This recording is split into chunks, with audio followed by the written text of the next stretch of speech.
Good evening. Thank you for joining us and welcome to another weekly Football Manager show. It is the 28th of January 2016. We are recording this. There's myself, Paul, and then we have Colin. Good evening, sir. Good evening. How's it going? Not too bad. Not too bad at all. Fantastic. And we have Mr. Happy. It is Ryan. Good evening. Yep, you sound so happy. I actually like the delay because it makes you sound more depressed. I was waiting for you to say good evening, Ryan. You said good evening to Colin. You said, do we have Ryan? And it's like, yeah, Ryan's not good to be here. We're professionals. I just thought we could roll into it. I'm sorry. Good evening. Oh yeah. No good evening. No happy to see me. It's very happy to see you. There we go. Much better. How's your week been on Football Manager? It's been quite good.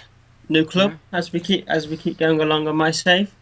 New club. And why did you leave Santos? For people who listened to last week and know you were at Santos. Okay, so to not go in a roundabout fashion and waffle on, I felt that South America, that I wasn't ready for their tactical style yet. I don't have the flair and zazziness that the Brazilian teams seem to want. I have a very boring passing style of football that just wasn't working at Santos, so I moved back to Europe, and I'm now at Fenerbahce, trying to take over Italy, trying to take over Turkey.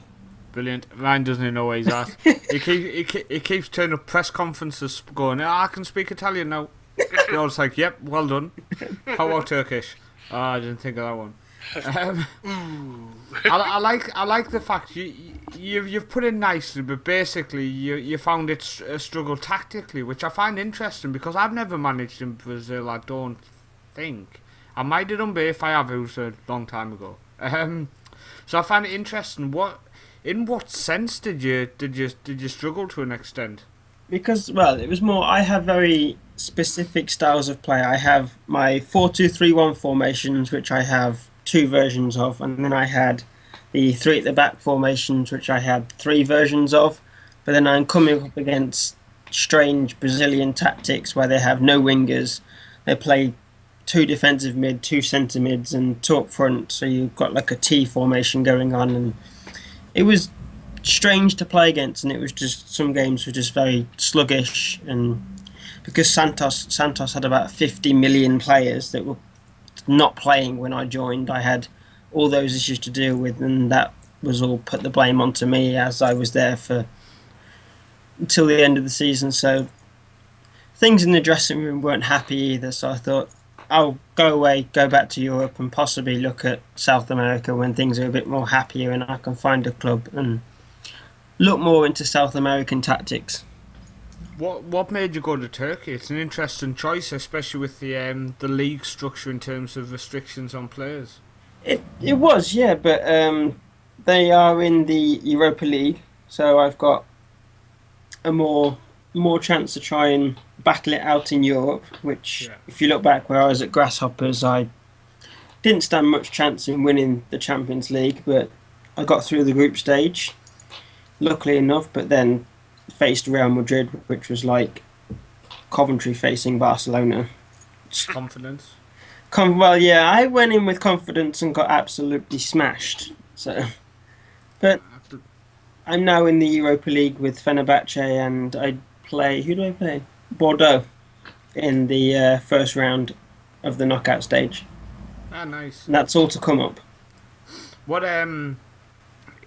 in terms of players when you arrived at Fenerbahce, what were your thoughts? I mean, Fenerbahce obviously they're a team who's had a lot of financial issues recently. In real life, is that apparent on the game? Do they seem to have done well? So obviously you're not joining Fenerbahce in 2015. You're obviously further ahead. Yeah. Do you want to just set a picture of what's the financial situation like, and in terms of the youth team when you joined?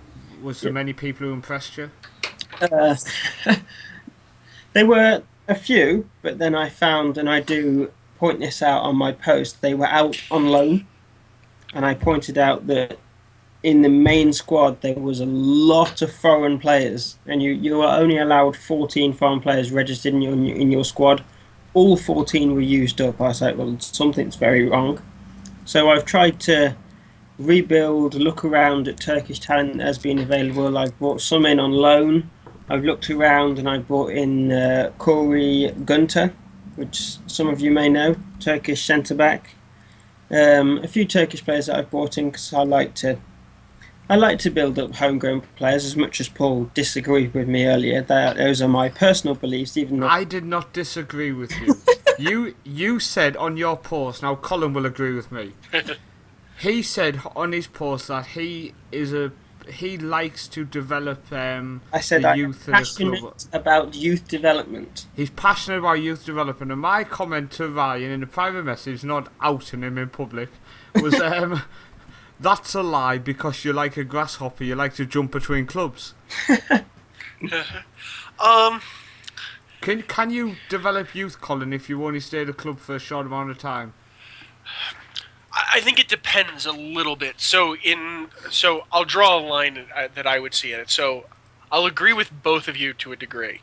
I think from more of where Ryan's at when you're playing at some of the bigger clubs or more of the upper echelons of leagues, you can do more youth development in shorter periods of time because the pipeline's already set up for you, right? It's not like you have to go in and you're building it through leagues and through the structures, at a Grasshoppers or a Fenerbahce, right? It's there. It exists. So for the most part, you're picking and choosing talent. It's where you want them to play. Can you train them to the right positions and fit them in? So it's a little more straightforward. So I think you can say, yeah, you're passionate about youth development, but move squads at a bigger level.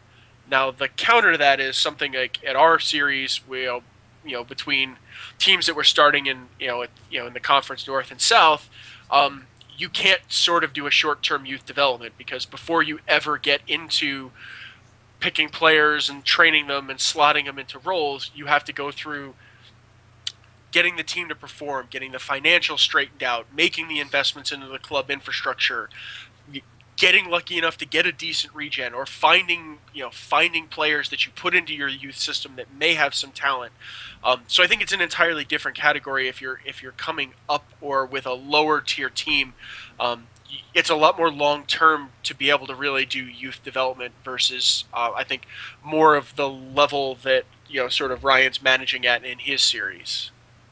I think in terms of that, can I just say Simpson in terms of finding a youngster signed from Boston, and Ellison in terms of coming through the youth academy, Colin. Two great examples who were still battling in my first team squad. But can I just say that wasn't. It was all done in jest with Ryan, because if you look back at his Manchester United series in FM15, when he did finally get to his final club, final destination. One of your main strengths was the youth development, Ryan, wasn't it? Yeah, it was. And it's going to struggle to do what I like and I have a passion for. I do have a passion in actually real life, youth development. I've worked in football clubs in Worcester, in Birmingham and in Coventry, all with young players. So it is something that I like in my own personal life, and I do like it on FM, but when I'm jumping between clubs because I'm transverse in the FM universe, it's difficult, but I'm going to try and do as much as I can at Fenerbahce and try and stop more than one season. That should have been my thing in FM15. I should have said I was just transverse in the FM universe instead of just saying I've been sacked again. Yeah, it sounds way better when Ryan says it. It does, doesn't it? It sounds like he's actually meaning to do it and not just struggling in Brazil for leaving. No, but I think that's it. But to the point of why you left and moving on, I think to me it's a really important recognition as a manager in FM that you're in a place where tactically you're totally like you said you're effectively very unprepared to deal with it. And I think it's really fascinating to me that the game has that kind of a dynamic in it, where you have these sort of regional differences in styles. But two, I think it's something really interesting to from a save perspective and a growth and an evolution as a manager, even in a virtual space where you said, look, this isn't right. I'm not prepared for this. My ideas aren't ready for this. I need time to think about it, to learn, to understand, to evaluate, to grow. So let me move to a place where right now I can be more effective while you develop those ideas. To me, is really interesting. It's not something you see a lot of people talk about. A lot of people, I think, would have done what you said. Oh, I showed up, I couldn't win anything, I got sacked, or boo hoo hoo, it didn't work out really well, and just sort of bail back to something else, as opposed to taking a more in-depth, sort of personal look at it and say, I really need to, I don't understand this. I need to learn. I need to understand. I need to develop ideas for it. So rather than pound my face against a wall for, however long it was until it would have ended, let me move to a place that, okay, it's Turkey's a bit of a hybrid, gives you some opportunities to try some different things. You have a higher end level of competition, so you can still kind of pursue save level goals. But in the background, you have an opportunity to continue to research, to think, to develop the ideas, to scout, to understand the players. Which to me is really a really interesting and neat step. I definitely think Ryan at some point going back to Brazil, and I think going back to Santos and actually implementing something to counter the tactical issue he came up against, and kind of showing, because I know we spoke quite a lot, Ryan, haven't we, about showing like heat map, showing the stats screen, the report screen of a player, like I've just shown on the Facebook group of Simpson, where you can see the passes, etc., and showing why somebody's done well for you, and going back to Santos and going, this is what I've learned while I've been at the other clubs, this is what I've implemented, and as you can see here, we completely nullify in this tactic or this tactic, and now we have just won the Copa Libertadores and we are going to move on from there. So I think that's something I actually look forward to seeing you going back to Brazil or Argentina even, and just conquering South America. I think it's going to be something which it's going to fill you with a lot more pride, because of the fact you have been a man about it. You haven't just kind of backed away without mentioning it. You've explained it in your story on the website. You've come on this show and you've not backed away from it with excuses. You've said you struggled, so you've gone back to Europe where you felt more comfortable. So I think it's definitely going to put you in good stead in the future when you do go back to South America. Yeah, I mean, it's something that I look forward to. It was a big step to go to South America, because I can't recall the last time I've actually ever managed there on FM. It may have been a very early form when I actually started Football Manager. So I can go assess, go back to my old 4-4-4-4-2. I never played 4-4-2, that's old fashioned. Hey, don't knock it. 4-2-3-1 tactic that I have, and I can learn about different styles whilst watching Brazil play. Who knows, I could start scouting around myself. Who knows, you could get the Brazil job, which will give you a chance to adjust maybe a little bit. I could, but I don't want to abandon Sweden just yet. I've got the European Championships coming up. Dump them after that. But we're going to move on. There's been some interesting topics. Oh no, we're not going to move on. Well done, Paul. Screw Colin, screw yourself. Let's just move on. As soon as we start and save-wise, Colin, your release today was slaying the mighty giants. But I want you to kind of talk about the save so far, but I want you to kind of avoid this episode, so you kind of build it up for them to go and watch this episode. It's only because you haven't watched the episode, isn't it? Pretty much. I don't need to give away what happened. Okay, so for those who have been following along, so last season, season 6 was our first season in League 2. We started the campaign off just like I think I certainly expected. We hovered down around the bottom. We spent most of the first half of the season sort of stuck in the 17th, 18th spot. Every once in a while we'd pick it up to like 15th, and we were sort of just hovering. We were above the drop zone, but never in that comfortable space. And starting mid-January, I think the training kicked in, the tactics kicked in, the club sort of came together. We closed some missing pieces in the January transfer window, especially in the striker area. We brought in Big Freddie Tracy, and things clicked. We went on. I believe it was a. I looked at it. It was a 23 game unbeaten run to close season 6. And unfortunately, the loss was the second leg of the promotion playoffs to Tranmere. So I got a beef with them for knocking us out of that, which was fantastic, completely unexpected, amazing result. So this season we came in, did a little work in the off season to tighten up a few key areas that I really felt like we were lacking, and the big one was to recruit a new midfielder to change up my 4-4-2. So I am old-fashioned, but it's been very effective. So what I've done is I've moved away from a ball-winning midfielder, a supporting ball-winning midfielder to sit alongside a deep-lying playmaker, to a box-to-box midfielder to really introduce a more dynamic presence in the midfield. So to have somebody who's really putting in a hefty shift, getting forward when the time's right, but also getting back to shore up the defense a little better. So we've put that in, and we've started off very, very well. We've had really good form in the league. We dropped a couple of games against some tougher opponents that I'm a little disappointed with. But generally speaking, we've been in the league very strong.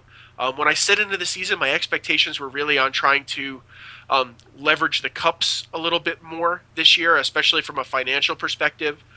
So I think I finally settled on. I think that from a time perspective, we have enough time before we're going to get to a Premier League level that if I can get the money right, we can start making investments in the youth academy and the youth system to start getting to a better youth level, so that we can have a more serious youth development effort when we get there. So my goals were really to try and maximize the distance I ran or that I run in the Capital One Cup, Johnson's Paint Trophy, and the FA Cup. I think the ultimate goal for this year is to try and get to a third round FA Cup game,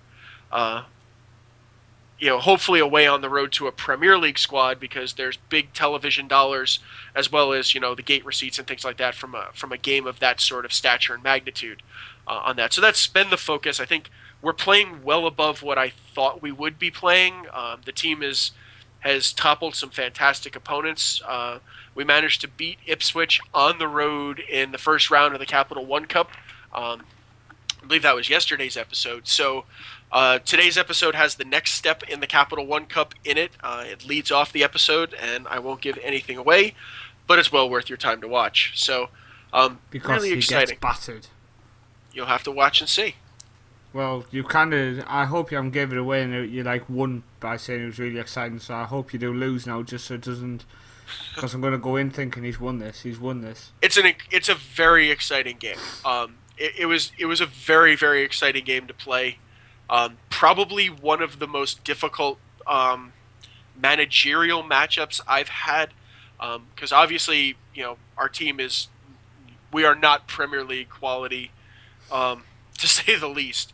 But so to play a side that is significantly better in quality and how to constantly analyze, see the adjustments, and neutralize key players, and to really play our game, at a very effective level, was probably one of my most significant management achievements in the game. So I was very pleased with the game. I was pleased with the result and sort of understanding the whole thing.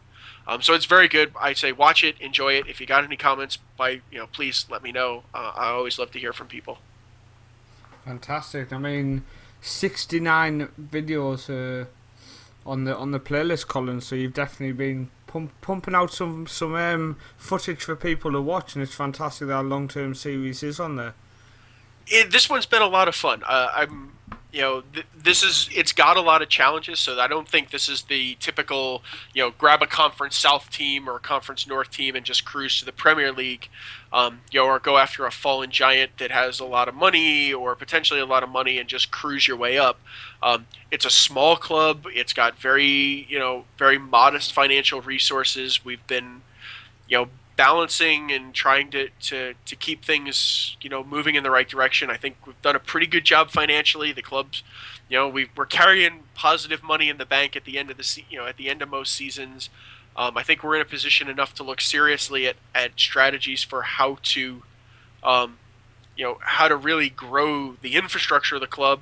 We're in the process of buying our stadium at Brooklyn Park. We've expanded it to match the football league standards. So, I think there's a lot of challenges other than other than getting a tactic right on the field. How to recruit players in a place with an incredibly small area to recruit with and low knowledge, and difficult to attract people to come sort of that far away from everything to play with not many other options if things don't go right with us. So it's got a lot of different dynamics to it that I found to be just a lot more interesting than the run of the mill go in, play, and try and get promoted. So I'm really having a great time with the series. Well, thanks for that, Colin. So on to my very simple grab a conference north side and work up the leagues. Well, I wish it was that simple. So I have 80 videos uploaded now. I feel like I'm slacking. You're 69, yeah, you're kind of just lagging behind. I genuinely didn't think it was that many. Closing in on 100. Yeah, my FC United Manchester one, so we're in season 9. We are financially screwed, so we definitely don't tick that box, Colin. And as people know, I spent the first 5 seasons developing a young side and trying to put together my ideas, and since the promotion at the end of season 5, things have been going well. So at the minute, season 9, tonight's episode is Gator in the FA Cup, and it's a distraction from the league, and that's mainly because we'd actually gone into the game unbeaten in 5, 1 defeated in the last 7, and we really turned around because we had a dreadful start to the season. Absolutely dreadful. I think we were about 3rd or 4th bottom after 8 games. So we started to turn the form around, and then we have the FA Cup game, which kind of just gets in the way. Where every other season I've kind of really focused on the cups. This season I just wanted the cups out the way and just wanted to kind of get into the league, I think, and just kind of knuckle down and see what I could do. A couple of things to note I just want to bring up, because I know some people, I know Colin, you said some nice things about me, the way I'm the passion I'm showing in the episodes, which was nice, because it really does get to you. Yeah, no, I thought there's a last bunch, but I thought yesterday's episode was a particularly good one. I think you can, if you watch it, how invested you've become in your team, and I think how tied to pushing it and working for the success, and I enjoyed that you spent a lot of time talking about what how you've tried to push yourself and you've tried to push the squad, and some places it's responded and somehow it's not, and you want so much for the team and for the club to succeed that you've gone back and tried to rethink and doubted some of the places that you've tried. So to me, as somebody who enjoys not only creating but watching series on YouTube, especially longer term series, you end up, even as a viewer, you get more invested because you're so invested. It's not one of those that I'm afraid that next week you're going to get bored and that's just going to be the end of the series and it's going to get stuck in limbo, that you're so invested in the success of the club that I can't wait to see where you go. I genuinely cannot put this down, as you know, at the minute. I'm kind of struggling to hold myself back in terms of recording. I need to record an episode before I can continue, and I'm off work tomorrow, so no doubt I'm going to smash some episodes out because I'm absolutely loving the save. And a couple of things to update. Bram Ellison has now played 9 seasons with us. He's on 289 appearances at the age of 24, just turned 24. Whoa. Literally, actually it's his birthday today, so let's all say happy birthday to him. Happy birthday, Brad. So he's probably in a full season he's probably going to get maybe 220, 230. Sorry, 320, 330 appearances by the age of 25, which is just insane. That's pretty crazy. And then you've got James Reid, who plays just behind him, has passed 200 now, 206. He's 23. Then you've got Lee Simpson, who is a debatable character at the minute because my assistant seems to deem he's not good enough. He's now at 222 appearances. So that's my three midfielders, my two centre mids and my defensive midfielder. And it shows my loyalty towards them. It's the fact that they've all passed 200. That's pretty and what impressive. I will say is, I don't know, do you have this, Colin? Where my assistant is obviously claiming Simpson's just not good enough anymore. Yet, he's played, so far, without giving the season away, so I'm a lot further forward than episode 4, which is online, 45 appearances. He has a passing percentage of 80% in that time. 81% in the league. And he has a 7.59 average in the league. So how is he not good enough for the team, yet he is literally, I think he's the highest passer and highest average rating in the whole division. Yeah, so it's actually odd. It's something I struggled with leaving last season and going into the transfer, the summer transfer window between season 6 and season 7 is my assistant rattled off, 7 or 8 guys who had been with us since the Vanarama National League as, potential's down, they're not really able to do it. And I have to tell you, I really struggled. Some of them were hanging in, but I had some better options, and they were, more they had turned into more squad level guys. I had somebody that I let go that was with us since the second season of the save. So it's hard. I think, to me, as long as you're out there, they're out there playing and performing, and you can kind of put them day in and day out, it makes sense. I guess where I start to get a little shy is I tend to put guys like that where I get nervous if they're going to be able to perform on shorter term contracts, so that if I can evaluate them more frequently, or if our situation changes, a promotion, or if something of that effect, or if they really start to tail off, I prefer the option of being able to deal with it, in a much more shorter term basis, as opposed to having guys on 3, 4, 5 year deals, and then, I buck the advice, and then they hang on, and then towards the end of the season they either start to become injury prone or the performances tail off, and then you're kind of stuck with them and what to do. Although I'll admit in League 2 it's a lot easier to kind of get rid of players, not necessarily for any money, but you can at least get rid of them to teams below you, versus where I was a couple of seasons ago where it was almost impossible to get rid of a player.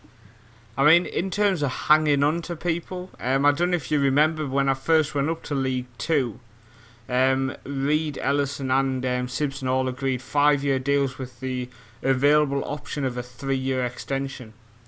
And they're all about to come into their final year, so they're all going to get a 3-year extension, which will take them up to 2028. Which I think could be about right, because if we can get ourselves in League 1 in the next couple of years, are they better than League 1 standard? I'm genuinely unsure, especially considering they've all been with me since the Conference North. So are they really going to step up to the Championship? That's the question, isn't it, Colin? So I think the 3-year extension is worth it, but I think any more than that, it's going to have to be 1-year deals after that, because if I do get up into the Championship in the next, I've set myself personally, which I haven't said on the series because I like to try to play down expectations, especially when I'm up to season 9, I'm in League 2, so I've not done the crazy promotion which you see people do, which I just find insane.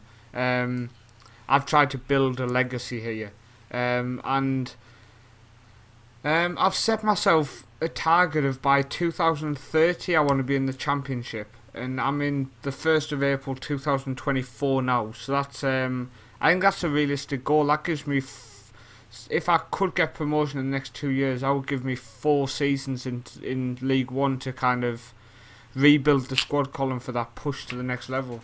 No, I think that, to me, that seems like a pretty reasonable goal and expectation. I think that's, we've talked about this on the show before, expectation management. And I think, having a couple-year plan, and to me, then the question that sort of pops into my head is, okay, now that you have a timing plan to get there, are you looking to augment it by sort of constantly bringing players in to refresh it, stick with this squad, put them on year-to-year deals, and then use the transfer market to augment guys that are tailing off at the level, or do you see yourself trying to implement a serious youth development strategy? And I think I'm, while not at the same season point, I think at a very similar decision point with the club saying, hey, I think the next 4 to 6 to 8 years are potentially incredibly transformative for the club. So what am I doing with this? You're in a position to make some decisions that are going to have some definite long-term ramifications to your save. Yeah, I think. Sorry about that. I was just sorting something out. Mute the microphone for that point. Yeah, I think it's. As you say, it's. I mean, we know throughout the seasons I've stuck with the same people, but I think going up to League One, Colin, is going to be the biggest task. I think because going from the conference to League Two, I don't know if you've found it the same. The level was a step up, but for half the teams, I would say it was about the same level. So you can compete week in, week out. Where I think going up to League One, you've got the possibility of some of them big clubs who have maybe just slipped down but are going to go back up. So you end up coming up maybe 4 or 5 fixtures in a row against some massive clubs. Yeah, I think the nice part I think that I found about League Two is only 2 teams go down. So to be totally honest, it takes a huge fear element, right? Unlike a conference, the conference premiership or that where 4 teams go down, it really has to go sideways for you to be one of the bottom 2. Now, the thing that makes me nervous about League One, like you said, is you're now mixing it up with championship squads, which are clearly bigger, both financially and infrastructure-wise. And 4 teams go down, so you're really you potentially could be jammed up in there and kind of seesaw up and down, up and down, up and down, which I don't really want to get into. So yeah, we'll have to, I'm a little nervous about it, which is part of why I want to try and get some more infrastructure in place before I really make that leap. But we'll have to see how it goes. I'm honestly, I'm quite scared about going up. I'm so excited, but also thinking, oh, some players could be found out. Yeah, no, I think part of that is that's the really fun part of the game, and part of that is that's a management issue, right? It's a real aspect of the whole deal. Definitely. Ryan, we're gonna go to you, sir. We're gonna go into the topics. We are 33 minutes into the show, and we are going to enter the topics Ryan put down for tonight's show. So Ryan, the first one we're going to go to is the balance between match prep and the match tactical training. Yeah, so this is a topic that Colin suggested we talk about. So we're asking here, how do we balance our match preparation? So we're looking at matches that we're having upcoming in relation to your match tactic training. We've all got, as we all know, all of us have different tactics. I have a very different tactic to Paul and a very different tactic to Colin, which I jokingly said is boring early as 4-4-2, but it works for Colin. How do you get that match implemented to work for you? So I'll go to Colin first, as it was his topic that he suggested. Sure. So I think, and part of why this topic clicked to me when we were talking a little bit, over the last couple of days was, last season my team didn't gel. We really didn't start to perform until we got over a hump with the tactical training and into a fluidity with the tactic. We were accomplished and we were hit or miss all over the place. And if I kind of go back and when I was looking around in the off season and watching, and you can see there's a lot of mistakes and errors and things like that said, you'd watch guys pass to places where you were confounded. And as you kind of watch across the season, as the prep and the understanding and the fluidity of the tactic got better, those sorts of mistakes started to go away. And then in that case, we were making fewer mistakes. We were under pressure less often. We had more clean sheets. We were just more effective. So what I changed going into season 7 and where we're at in season 7 is, they come up with the match reports and say, you know what, we think you should, go after attacking movement or whatever to address whatever team you're facing, or even things I've looked at and said, I'm pissed at we're giving up corners, so defending set pieces, or I want to improve on that stuff.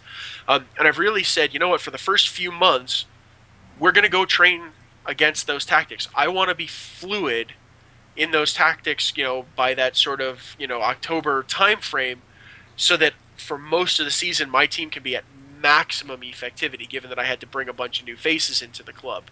And so far, I think it's really paying dividends, and the team's really starting to gel and click a lot sooner. I'm not seeing quite as many of the silly errors and strange errant passes and guys just way out of position, and I'm seeing better discipline and better defense and better organization out of things. So I think my balance has now been more to spend more time in the early part of the season focusing in that area so that I get a better return for the rest of the season.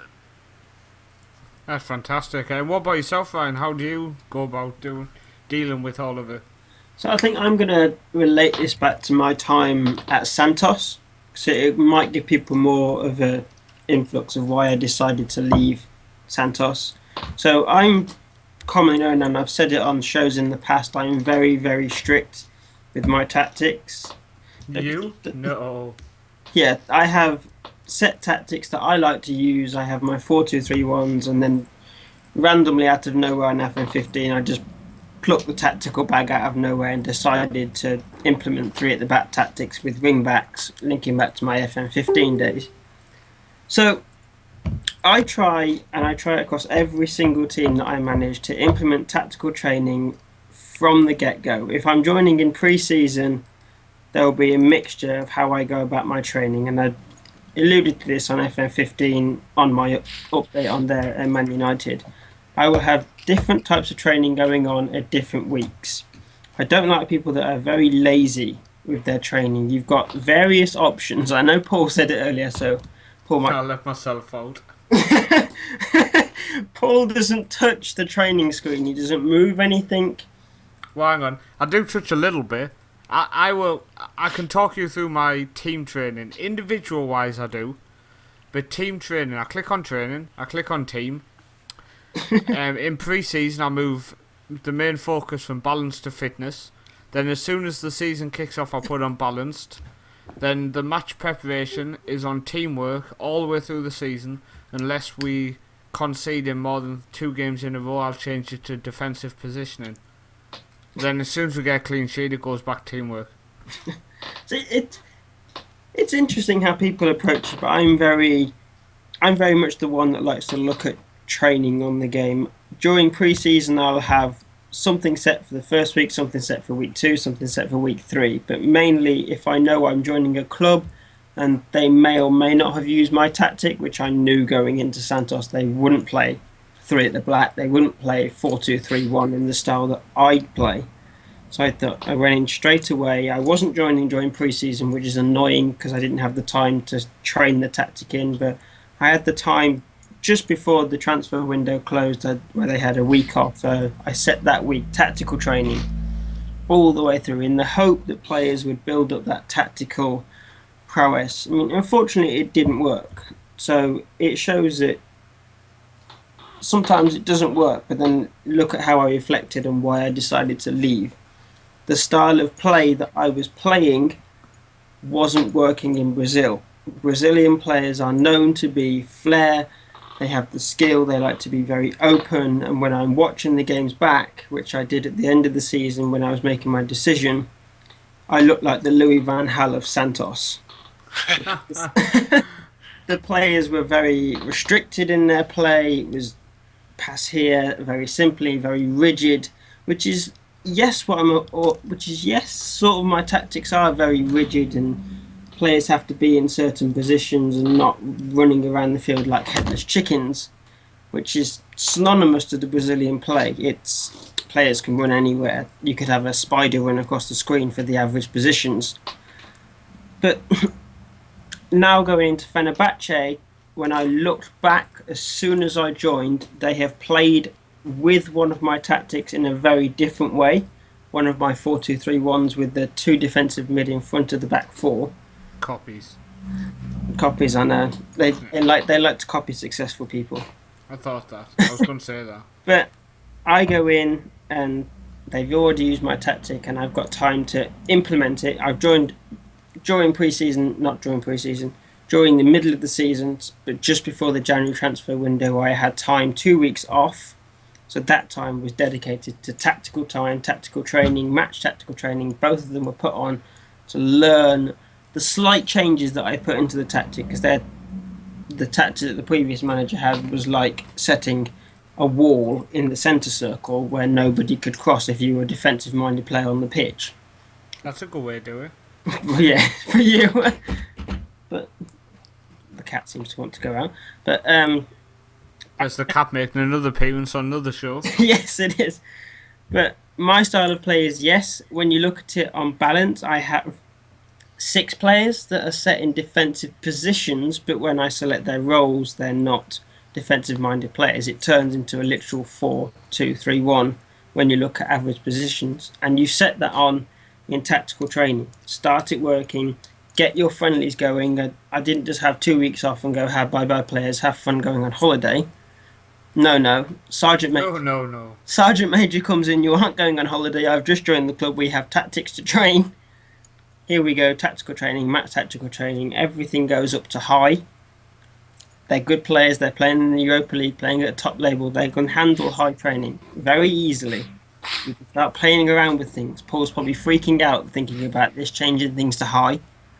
I just think you're just pushing it for injuries. But I guess when I'm playing at the low level, the players aren't going to develop into world beaters. So I think just a nice steady pace of balanced training, get them focused on teamwork, because the difference between success and failure in the low leagues can be your team working together or your team trying to be individuals. The reason a lot of these players play in the low leagues and not the top level is because they were maybe missing that one key aspect, which might be when they do try to be individuals, they just don't have the talent to do it. So if I can get them working well as a team, which is what my tactic is all about, with the solid base, so the teamwork side of it is vital. And I find it works well throughout the season, just making sure as a team they are constantly in love with each other. Yeah, I mean, that's the important thing. You have to know how your players are going to play and how you want your players to play, and then build your training around that. Don't just set training just because it looks fabulous. Set attacking training because you want to score goals. If you don't have the players in your team that can play that attacking football that you may want to see, you're going to struggle if you come against top opposition if you've got attacking training on, because you've limited the defensive training. Which is where, yes, I can agree with what Paul does. You can have balanced training because that covers a broad range. But then if you want to be very specific, I recommend, you don't have to take my recommendations, this is why a recommendation, if you have time off, a pre-season time off, where you have 2 weeks off or 1 week off where you're not playing international break and your tactics are struggling, set some tactical training and see how it goes. Have some friendlies going. Work out what's going wrong in your tactics, and then maybe you might need to do something individually with players, and that's where individual training comes in, but that's a completely separate topic. That can be next week. It could be next week. It's something that I'm doing currently at Fenerbahce, and it's something I'm going to be showing on my save once it gets updated at the end of the season, to show how I've brought players in that will suit my tactic and the youth development are going through, and how the tactics work throughout the season. But that's how I approach things. Fan Dabby Dorsey. Well, that is the end of the show this evening. Ryan has talked us to the end of the show. You've been very active this evening, sir. Makes a change. I like to. Poor Colin couldn't get a word in. Oh, I did a fair amount of ranting. You did a fair amount. Poor me, I couldn't get a word in. But that's the end of the show. I hope you enjoyed it. Remember to stay tuned for the weekly Football Manager show. We on every single week. The name's in the title.